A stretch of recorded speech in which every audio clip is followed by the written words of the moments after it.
Bom, eu vou começar aqui a apresentação, então. Eu vou falar sobre o projeto de Paulo Mendes da Rocha, Capela de São Pedro. Bom, iniciando pela biografia do arquiteto, Paulo Mendes da Rocha foi um arquiteto, urbanista e professor. Ele nasceu em Vitória, no Espírito Santo, em 1928.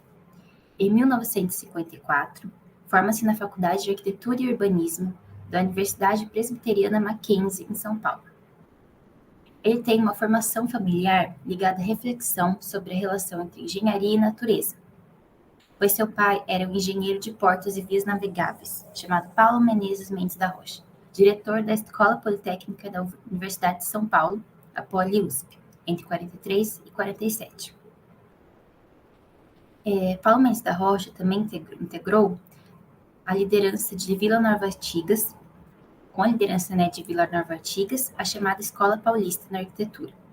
E entre 1960 e 1961, projetou escolas para a rede pública e ingressou como professor na Faculdade de Arquitetura e Urbanismo da Universidade de São Paulo, a FAUSP.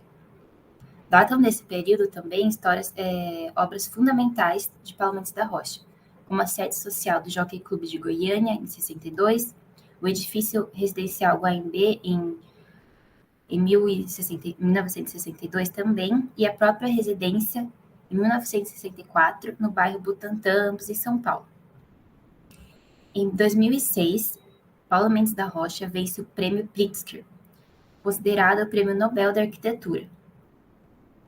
E hoje em dia, Paulo Mendes da Rocha não foi apenas um dos mais importantes arquitetos brasileiros, como é um nome de destaque no cenário internacional.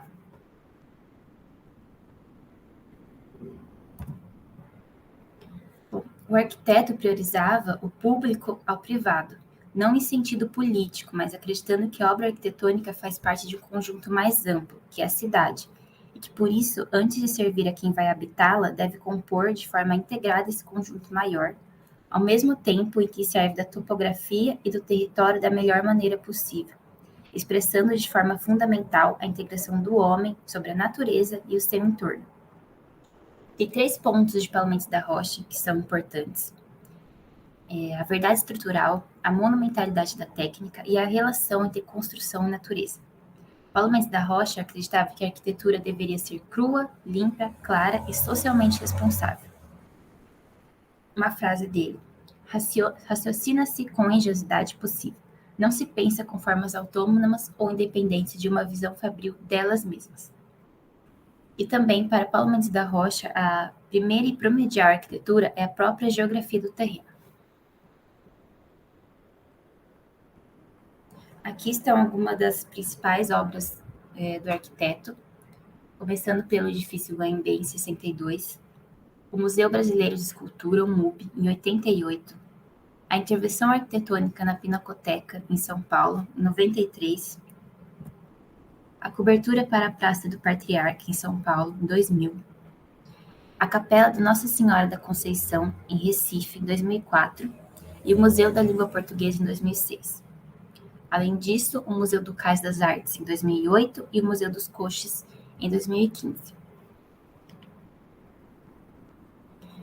Bom, agora começando a falar do projeto em si, da Capela de São Pedro, ela é um anexo do Palácio da Boa Vista.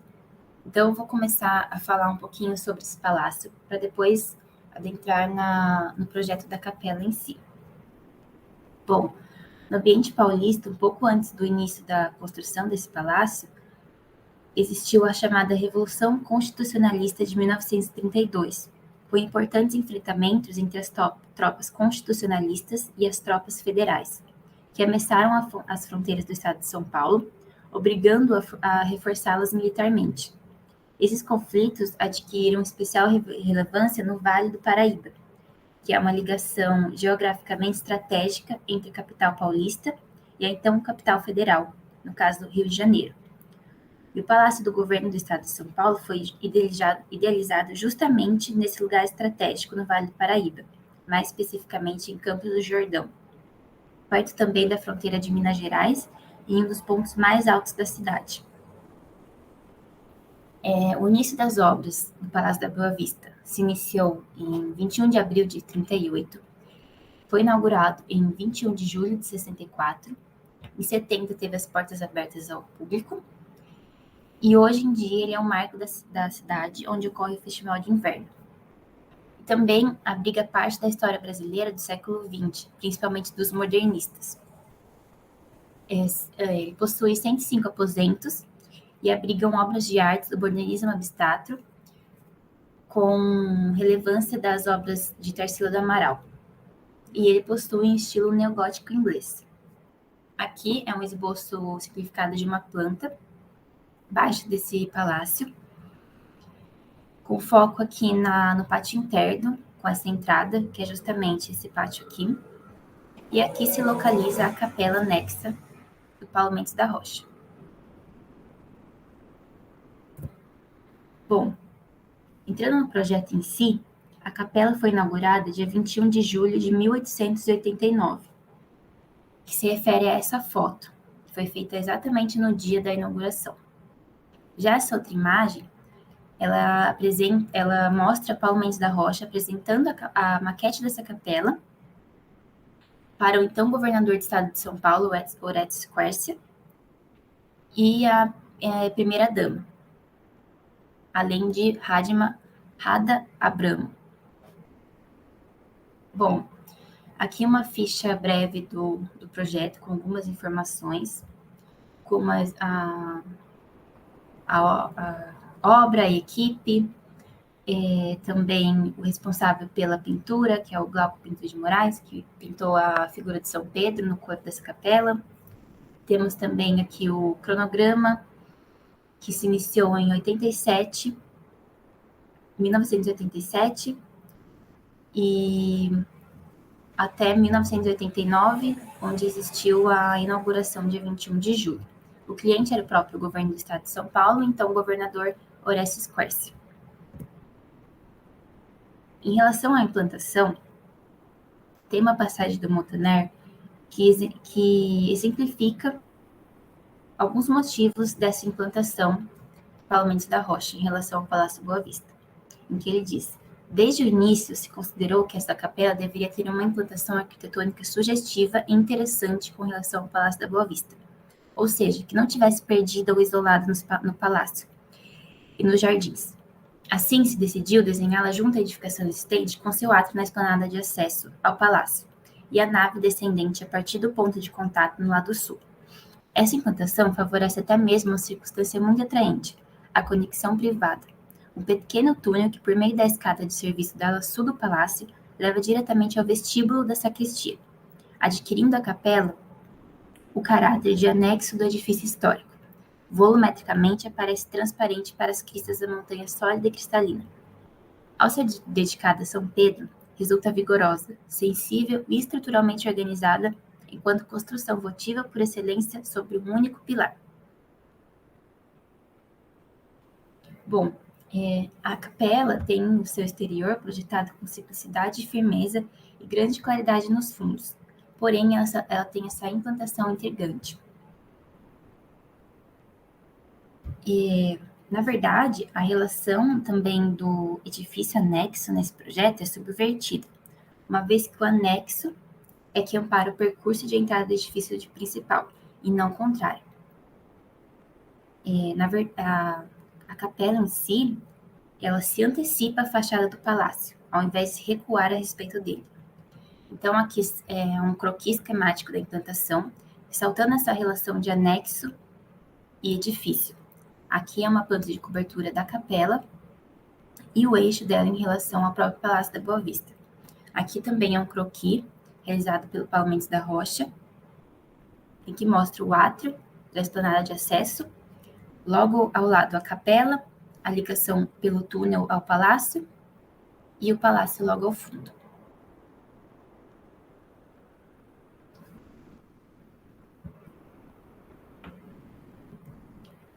Bom, esqueci de falar do túnel. O túnel, ele é responsável pela conexão privada com o palácio e é resultado de uma operação que as circunstâncias do terreno permitiram, porque esse terreno ele tem um declive de 3 metros. E esse túnel, ele parte das áreas de serviço do subsolo do palácio e conecta a capela a ele, possibilitando esse acesso direto e oculto. Aqui nós temos uma referência muito provável do Paulo Mendes da Rocha a uma obra do Oscar Niemeyer, que é a Sede de Mondadori. E é frequente nas publicações do Paulo Mendes da Rocha encontrar laços com a obra de Oscar Niemeyer, seja para estabelecer algum tipo de paralelismo ou para demonstrar contraste entre elas. Não faltam também depoimentos do próprio Paulo Mendes da Rocha sobre a obra de Oscar Niemeyer, que costumam incluir interpretações em seus projetos. E uma das possíveis influências para o projeto da Capela de São Pedro foi declarada pelo próprio arquiteto depois de ter sido perguntado em respeito à capela. E ele diz, abre aspas, talvez não haja na história da arquitetura contemporânea nada mais lindo como anexo do que o anexo, por exemplo, da Mondadori. Na sede da Mondadori, em Milão, você do edifício principal, pelos elevadores, pelas escadas, mergulha abaixo do solo, se enfia num túnel muito bem feito e vai lá para adiante no auditório que é feito fora.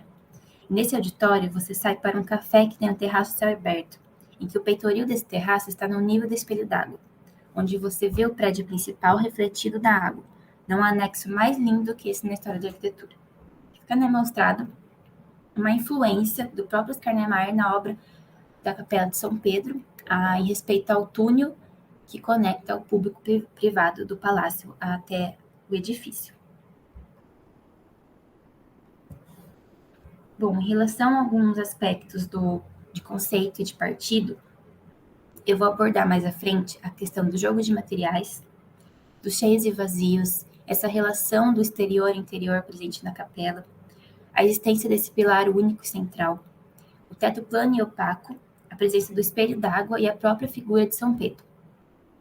E aqui também tem um recorte de um texto do próprio Paulo Mendes da Rocha, no ano da inauguração da capela, em 87, em que ele diz: a Capela de São Pedro para o Palácio da Boa Vista no governo do Estado de São Paulo, em Campos do Jordão. Considerou-se, desde o início, que esta capela deveria ter uma implantação integrante, uma relação ao palácio como arquitetura, que não ficasse perdida, isolada nos jardins, e dedicada a São Pedro, vigorosa enquanto simples. Assim, resolvemos desenhá-la junto à edificação existente, com seu átrio na esplanada de acesso ao palácio e a nave descendente a partir do arrimo do lado sul.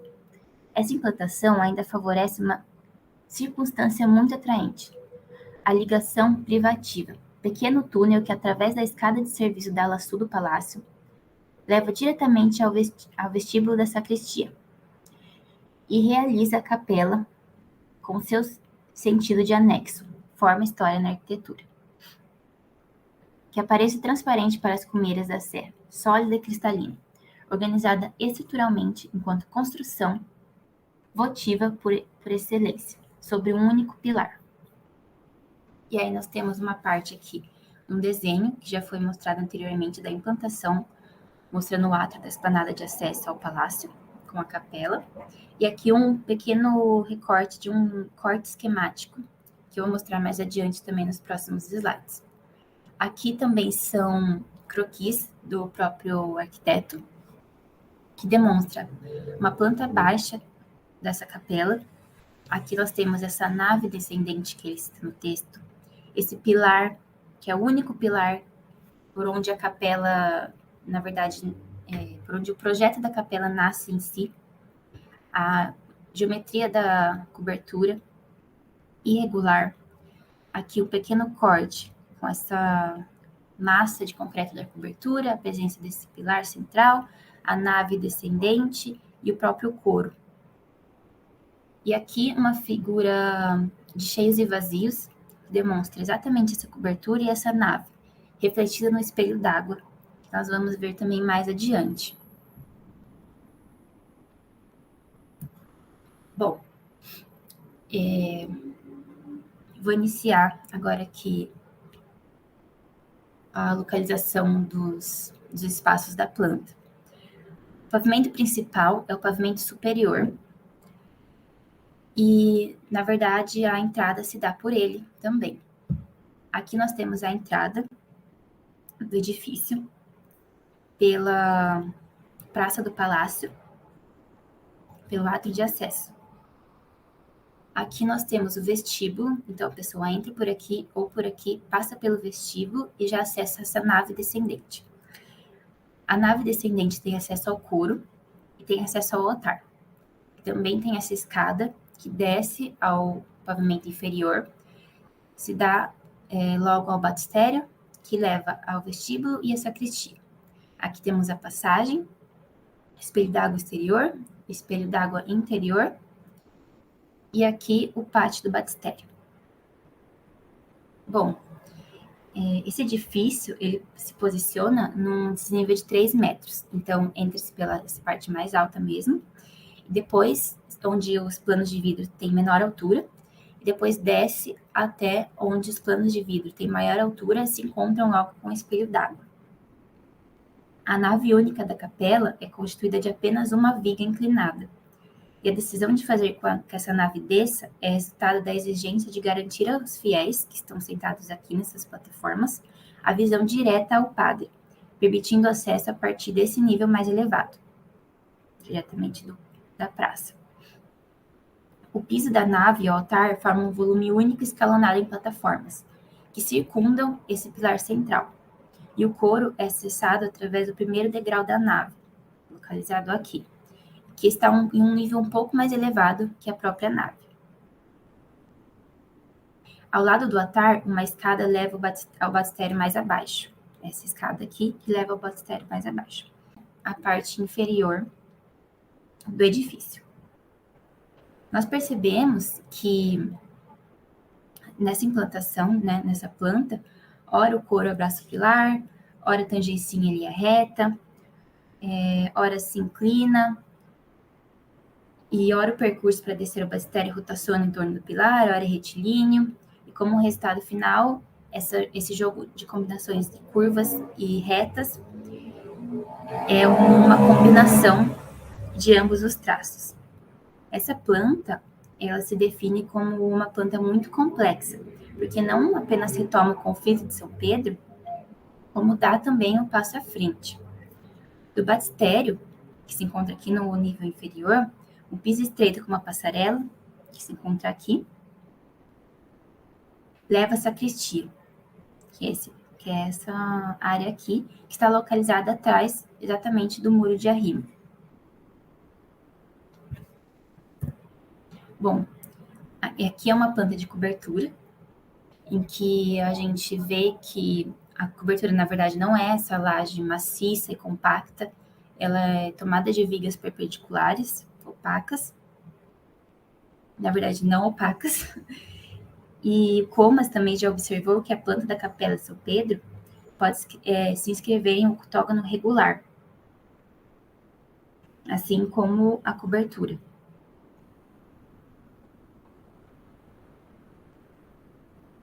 Aqui também nós temos a representação de cortes. Esse é o corte A, esse é o corte B. Corte A, que corta nesse sentido, e o corte B, na vertical. Bom, aqui nós observamos, então, exatamente a nave que desce nesses degraus, que são 6 degraus, até a pequena ascendência aqui até o altar. Então, temos os bancos aqui dos fiéis, que com esse desnível eles conseguem enxergar exatamente onde o padre se encontra. Aqui a escada de acesso até o pavimento inferior, e aqui um pequeno desnível em relação à nave até o coro. E aqui a entrada da Praça do Palácio até o vestíbulo. Aqui se encontra o espelho d'água, e aqui a sacristia logo atrás do muro de arrimo. Aqui no corte B, nós vemos de novo essa plataforma ascendente da nave, com essa viga inclinada. E aqui nós temos o coro. O coro ele tem apenas 1,90 m de pé direito. Então, é como se exatamente essa cobertura estivesse comprimindo quem se encontra no coro. Aqui nós temos também o espelho d'água.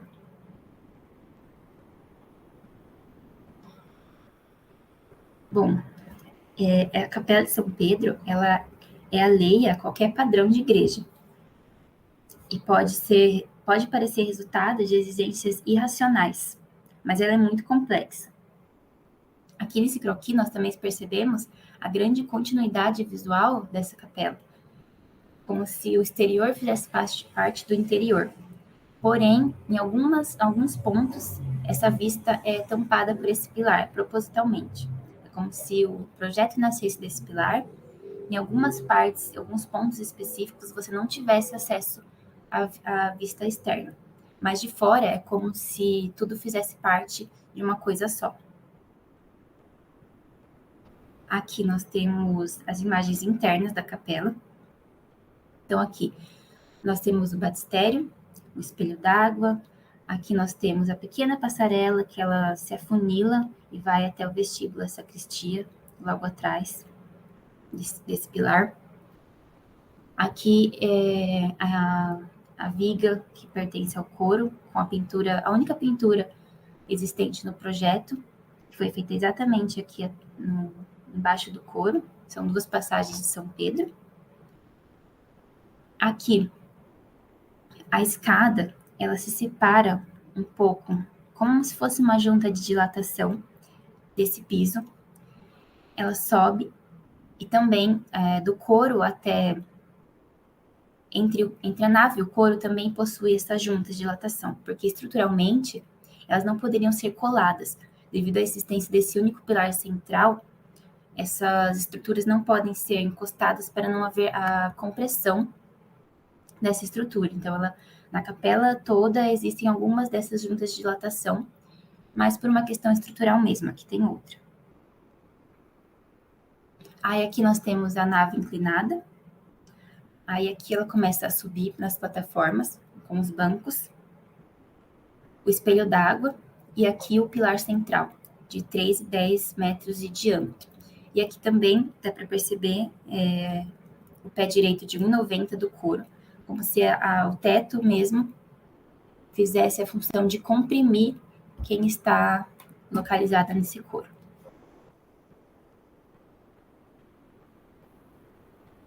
Aqui nós temos as imagens externas, a entrada do edifício, logo em seguida o vestíbulo e a nave, com os bancos e as plataformas. Aqui também é uma outra imagem dessa praça do palácio, com a entrada para o edifício. E aqui, logo ao lado, o Palácio da Boa Vista, com anexo aqui na direita. Em relação aos aspectos construtivos, mais especificamente os materiais, nós temos o jogo de combinação entre concreto e vidro. E o que domina a atenção ao ver essa capela de fora é exatamente essa caixa de concreto da cobertura, que é formada por uma viga de 2 metros de altura e uma série de vigotas distribuídas perpendicularmente no exterior. A altura visível dessa laje é similar à altura livre do nível de entrada, sendo 2,05 m contra 2,20 m. Porém, a impressão é ver que uma massa compacta, de certa forma, comprime essas paredes de vidro. Isso ocasiona um jogo de combinações entre material rústico e pesado, como o concreto e o vidro, leve e fino, e também entre cheios e vazios. E segundo Daniele Pisani, isso representa a inteligência do homem ao desafiar a própria natureza, assim como a existência do único pilar no edifício, que se eleva do centro do espelho d'água e confirma ainda mais essa provocação da arquitetura. Vigora na capela essa continuidade visual entre exterior e interior, que raramente aparece na obra de Paulo Mendes da Rocha. Essa continuidade, contudo, como eu já havia dito, é menos absoluta do que parece à primeira vista. Por um lado, existe o pilar que, devido ao seu tamanho de 3,10 de diâmetro, impede quem esteja dentro do interior da capela tenha muitas das vistas possíveis. E aqui nós temos uma maquete que exemplifica essa combinação de cheios e vazios. Essa maquete foi exposta na Bienal de Veneza em 2012, em que demonstra essa laje maciça, que na verdade não é maciça, ela tem essas vigas, as vigas perpendiculares, que não mostram aqui. Essa combinação de cheios e vazios, aqui a nave, aqui o pavimento inferior. Aí também entre os aspectos construtivos, nós temos a presença do pilar, que é o único pilar do edifício implantado no centro e carrega exatamente a responsabilidade de sustentar todo esse edifício, como se todo o projeto nascesse exatamente do centro desse pilar. Desse pilar partem 3 vigas, em níveis diferentes, mas alinhadas sob o mesmo eixo. Cada viga sustenta vigas secundárias perpendiculares, que por sua vez sustentam as lajes de cada elemento. A laje de cobertura forma um teto plano e contínuo no interior do edifício. Suas vigas não são visíveis, à exceção das vigas de bordo, porém, que compõem visualmente o volume único da laje. A nave, localizada aqui, e o coro estão em lados opostos do pilar, em relação ao eixo perpendicular das vigas, mas ambos estão levemente afastados desse pilar. Temos afastamento tanto do coro quanto da nave. Bom, por outra parte, também a respeito dos motivos que levaram a projetar a capela dessa forma em relação a esse único pilar central, nós temos a passagem em que Jesus diz, fazendo alusão, né, a esse projeto com esse pilar, Jesus diz: Tu és Pedro, e sobre essa pedra construirei a minha igreja. Segundo, novamente, Daniele Pisani, esse elemento preponderante é o grande pilar. A pedra é o grande pilar, que, fazendo alusão a São Pedro e a seu papel na Igreja Católica Apostólica Romana, domina o espaço interno da capela. Os exatos 3,10 metros de diâmetro do pilar da capela são necessários para sustentar essas 2 lajes e seus balanços, e criam um anteparo para quem penetra na capela e atrapalham a visão de alguns espectadores. E os caixilhos de vidro utilizados para o fechamento quebram-se em diferentes ângulos para acompanhar ou interromper a forma do espelho d'água, multiplicando ao infinito os reflexos, confundindo o interior e exterior nesse jogo de espelhos. E nisso nasce o pilar central.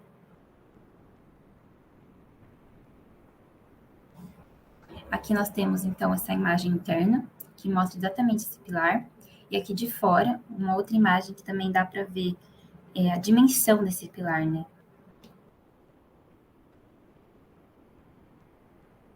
Bom, em relação ainda aos aspectos construtivos, existe a presença do teto plano, que é muito importante também nesse projeto, uma vez que esse teto da capela é o céu de quem está dentro dela, e o visitante sempre está sob ele, e é sempre ele o único elemento que cobre a cabeça do visitante.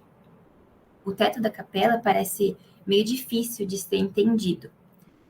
E, além disso, não é por ele que a luz entra. Ele nem possui qualquer elemento que mitigue a percepção de peso. E ele é completamente horizontal, plano e opaco. É uma massa de concreto. Ele nem tem, ao menos, a iluminação artificial instalada nele. E a solução de teto tradicional de igreja parece ter sido completamente subvertida por Paulo Mendes da Rocha, porque aqui a solução é uma massa reta de concreto, ao contrário dos exemplos de grandes igrejas com tetos curvos e abóbadas na cobertura. A impressão que dá para quem está visitando essa capela é de uma grande pedra no céu, a poucos centímetros da nossa cabeça, principalmente para quem vai até o coro. E a experiência radicaliza-se justamente nesse ponto, onde a laje tem apenas 1,90 m de altura. Essa experiência torna-se crucial pelo programa do edifício. Na capela, percebe-se, ao contrário do que ocorre nos projetos gerais de capela, é o piso que se curva, enquanto a cobertura permanece perfeitamente horizontal. Então, aqui nós temos exatamente essa subversão, essa contradição das igrejas tradicionais, em que o teto se curva e o chão, e o piso, né, no caso, é totalmente reto. Aqui, O espelho d'água possui uma leve inclinação, uma leve curva, e o teto permanece totalmente horizontal e opaco. Dessa maneira, o teto é como se fosse estático como a terra, e o espelho d'água dinâmico como o céu, referindo mais uma vez a essa troca de valores, né? O teto vira terra e o espelho d'água vira céu. Além disso, o teto e o piso são idênticos, o que desenvolve também o ponto específico mais monumental da capela, que são as passagens das montanhas que se estendem em todas as direções. Então, esse piso e esse teto sendo idênticos, essa massa de concreto, permite que quem está dentro consiga perceber maior continuidade visual ainda, do exterior para o interior com as montanhas, e através dos planos de vidro, né? Bom, outro elemento importante é justamente o espelho d'água. Porque se há uma referência ao céu na Capela de São Pedro, ela não está encontrada no plano do teto, ou qualquer outro lugar que apele a essa ascensão. Ao contrário disso, ela se encontra no plano oposto ao do teto, que é exatamente o plano do solo. E esse plano do solo possui um pequeno rebaixo no terreno que contém esse espelho d'água que reflete o céu. E o céu, nesse caso, é o teto plano e opaco. O plano do solo é, em sua maioria, um espelho d'água que em grande parte coincide com a projeção vertical do teto. E dessa forma, a tradicional referência celestial do teto parece ter sido transferida para o solo, como se fosse um espelhamento. E além disso, o pé direito mínimo contribui para evitar que a visão de quem está dentro alcance o céu real exterior. Direciona o olhar exatamente para o espelho d'água. O teto da capela é completamente opaco, sólido e inerte, enquanto o chão é cristalino, fluido e vivo. A cobertura é estática como a terra e o espelho é dinâmico como as nuvens. E essa observação salienta como elemento fundamental da suposta experiência transcendental do piso no lugar do teto. E que nós temos também uma frase do Paulo Mendes da Rocha, em que ele diz: e usar a água do batistério fora e dentro, que é capaz de refletir a única pintura do teto, capaz de ser agradável, porque não coincide com o próprio teto, com os vitrais, mas fica localizada só na barra, que foi assim que foi feito no couro, e se reflete na água. Então ele diz aqui que a única pintura feita na capela, foi exatamente no couro, que ela vai se refletir na água, exatamente ali embaixo, no espelho d'água. Coisa que não seria capaz de acontecer se a pintura fosse feita no teto. Exatamente isso que eu vou falar agora, sobre a pintura de São Pedro. Começando tratando um pouco do personagem de Pedro, de São Pedro, ele é um personagem muito complexo e é caracterizado a partir de uma construção invertida.